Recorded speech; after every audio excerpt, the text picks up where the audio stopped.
যখন আপনি মারা যাবেন, দুনিয়া থেকে বিদায় নেবেন, মানুষজন কেউ বলবে না আজকে বৃষ্টির দিন দাফন করিস না, কেউ বলবে না যে তারা 2টা দিন রাখ, কেউ বলবে না। কবরের মধ্যে যখন নিয়ে যাওয়া হবে, আপনার স্ত্রীর কথা মনে পড়বে, আপনার সন্তানের কথা মনে পড়বে, আপনার বাবার কথা মনে পড়বে।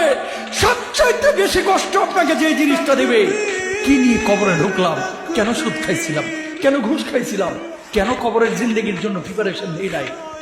দুনিয়ার জিন্দেগিতে একটা মামলায় ফেসে গেলে সুপ্রিম কোর্টে যাওয়া যায়, উচ্চ আদালতে যাওয়া যায়। আখিরাতের জিন্দেগিতে কোনো মামলায় ফেসে গেলে পালাবার কোনো আর পথ নাই। চলে যেতে হবে। দালান ঘর, বাড়ি ঘর, টাকা পয়সার জন্য পাগল হয়ে থাকে আমরা, কিন্তু এটা আমার আসল ঘর নয়। যেই গোসলখানাটারে আমি এত সুন্দর করে টাইলস করে ইটালিয়ান ফিটিংস দিয়ে বানালাম, আমার জীবনের শেষ গোসলটা কি ওই গোসলখানায় হবে? কথা বলেন, যেখানে লাশ ধোয়ায় ওইখানে আমার গোসল হবে। এগুলো আমরা ভাবতে চাই না। কবরের জীবনটা আসল জীবন।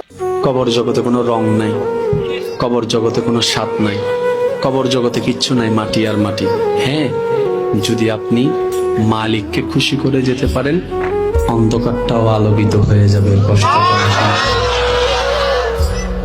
আপনার কবরের চিন্তা আপনি করেন, আমার কবরের চিন্তা আমি করব। আপনি আমাকে বেশি থেকে বেশি উৎসাহ দিতে পারবেন, ভাইয়া কবরটা সাজাইলা, সারা জীবন শান্তিতে থাকতে পারবে।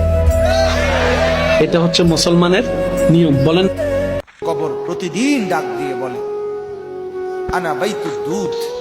প্রত্যেকের কবর প্রত্যেককে ডেকে বলে, ও আল্লাহর বান্দা, জানো আমি পোকামাকড়ের ঘর, পোকামাকড়ের ঘর।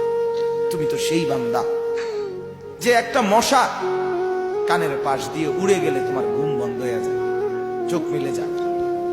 একটা মশার গুনগুন আওয়াজ সহ্য করতে পারো না।